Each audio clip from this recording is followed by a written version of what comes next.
Now it's time for another Board Game Brawl preview with Nick Minahan, sponsored by BoardGameBliss.com. Hey now, my name is Nick, this is Board Game Brawl, and today we're going to be taking a look at a game that is currently seeking funding on Kickstarter. That game is called Requiem, Vampire Night, and it's from the company Kinney Game. Now, if you like what you see throughout the rest of this preview, I would encourage you to go to the official Kickstarter project page where you can find out even more information about Requiem, Vampire Night. I'll have a link at the bottom of your screen and then down in the description section of the video. That will take you to the Kickstarter page. Now, what is Requiem, Vampire Night? This is a competitive game for 2 players, or if you have multiple copies of the game, you can go up to 4 players and play in teams.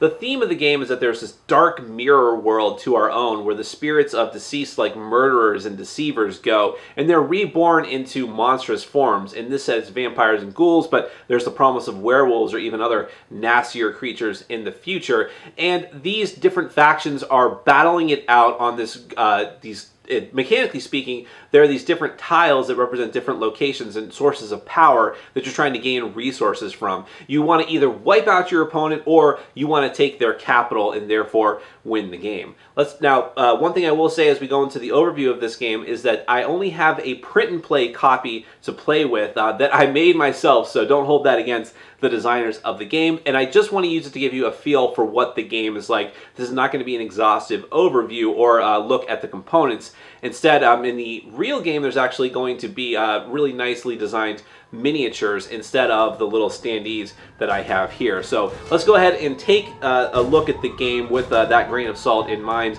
and then we're going to come back and I'll let you know my final thoughts.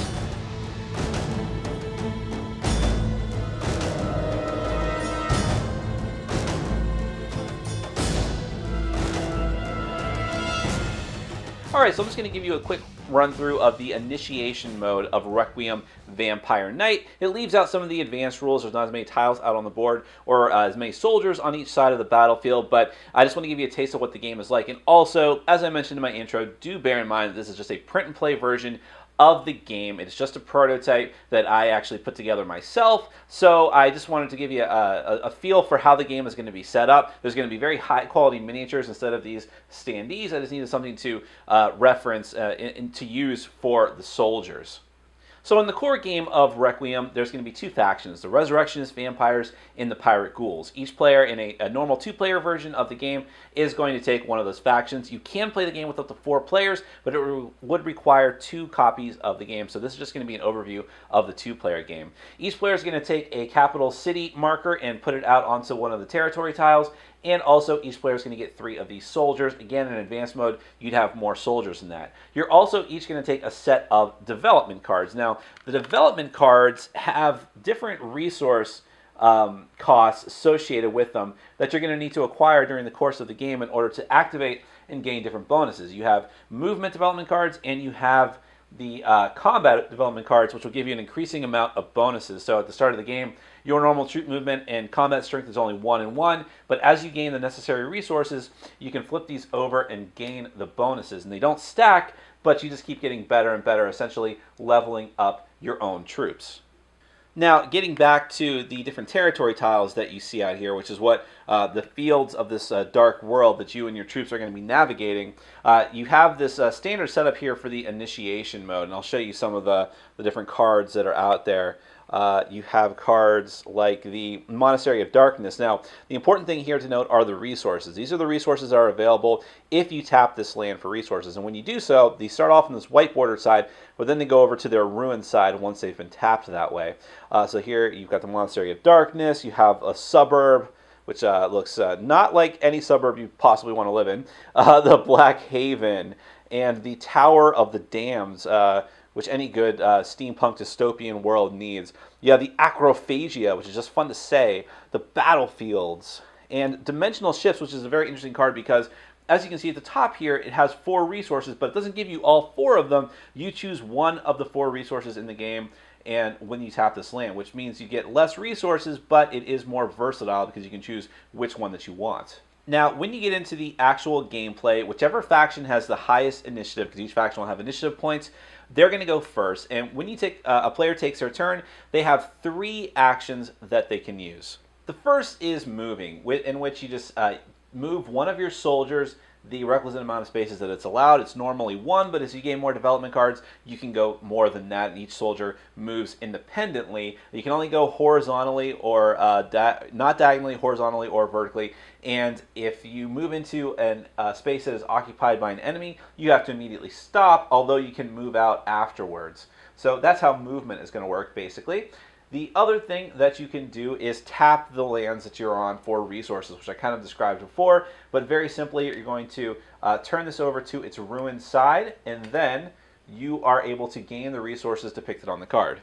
Now, you can't just tap things for the heck of it in order to perhaps deny your opponent that. You have to be able to use whatever lands and you're tapping and whatever resources you're gaining from that in order to activate as many of your development cards as you can and want to. You can move your soldiers in such a way that you activate multiple, if you have enough actions, to move and potentially activate multiple territories and therefore accumulate resources to activate your cards. Although the one thing to bear in mind is that once you've tapped for your turn, or any soldiers that end up on a territory that has been tapped in such a way, they are not allowed to attack for that turn.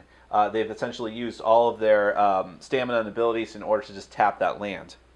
And the last action you can take as part of your 3 actions is to fight. Now, the way that this is going to work is that when you declare that you're using an action to fight, you're going to add the total cumulative strength of the soldiers that you have involved in the battle. And remember that can be increased with your development cards, and whoever comes out higher in that battle is going to win. The other player's soldiers are all removed from the board. It doesn't matter how many were there, they're all removed. Now, combat in this game, while brutal, because obviously you don't want to lose your soldiers, part of the winning condition of the game is to wipe out your enemy's troops. But if you manage to survive until the end of the next turn, you'll get all of your troops back. So any troops you lost on one turn will come back at the end of the next turn, so it's not too unforgiving. Speaking of that, like I just said, one way to win the game is by wiping out your enemy's troops, but also if you're able to take their capital city, or wherever their capital city is located, and remove all of your opponent's troops that are there, and have only your people there in their capital city, you've conquered it, and therefore you are the winner as well. So you're either trying to wipe out the enemy or take their capital city. Another thing I'll mention is that as more expansions come out and as you have more and more options for the game, you can do a little bit of deck building. You can make your own sets of development cards and territory cards. There's a lot of different things you can swap out, and you can find out more about that on the official Kickstarter page, especially as stretch goals and things are unlocked. The last thing that I'm going to show you right now is just some of the other cards that come with the game that are going to be used with the advanced rules and with heroes and things like that. So we'll go ahead and take a look at the pirate ghouls first. You have, let me focus here, you have the Pirate City, one of the development cards, which lets you move one more soldier with an action. Then you have, this is also for the pirate ghouls, you have What Brings Us Together, and there's the hero, Lady Venus. What Brings Us Together, attack with one more soldier. And I won't show you all the different abilities for these just to keep you in suspense, I guess, but I did just want to show off the artwork as well. And here's the requirements for all of these, and there's the boarding card. Then here's for the Resurrectionist vampires. You have the Blood Covenant, and you have the Terrible Judgment, and Ghost Shield.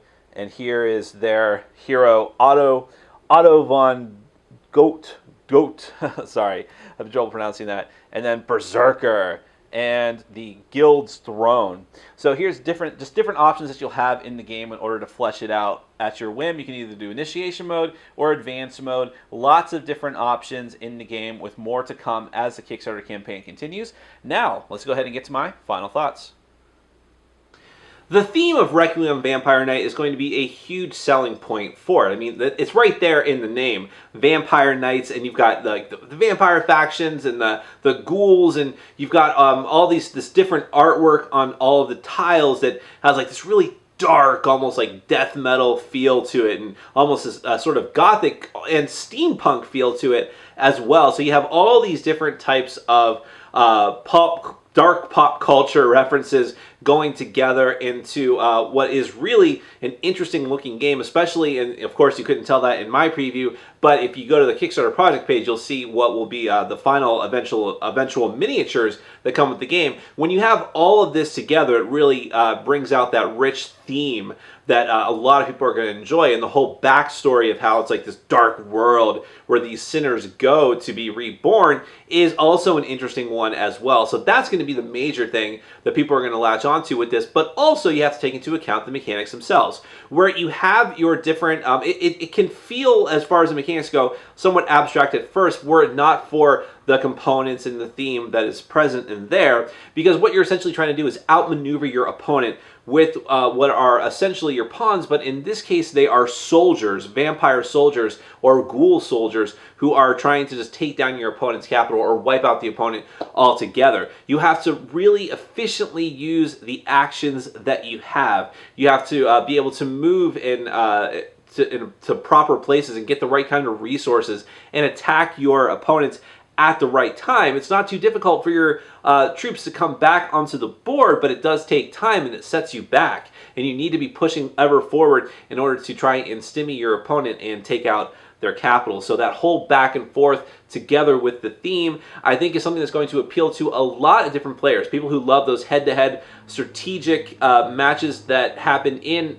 more abstract type games, but wanted a strong theme on top of that. And but also with, again, in the final version, very nice miniatures, artworks, and components. So this is definitely one to keep your eye on if you fall into one of those categories, and I think that a lot of hardcore gamers are going to find something to latch onto with this one. So if you're one of those people, if you're interested in learning more about Requiem Vampire Knight, I would encourage you to go to the official Kickstarter project page. It's ongoing now. You can go to the link at the bottom of your screen or down in the description section of the video. That will take you to the page. You can find out more information and hopefully consider backing the project. That is Requiem Vampire Knight from Kinney Game. My name is Nick, this has been Board Game Brawl, and I'm reminding you to get out there and game every day and in every way. Take care. Thanks for watching. Follow us on Facebook, Twitter, and Patreon. And make sure to check out our sponsor, Board Game Bliss, where you can find an amazing selection of games from around the world. BoardGameBliss.com. Thanks for your support.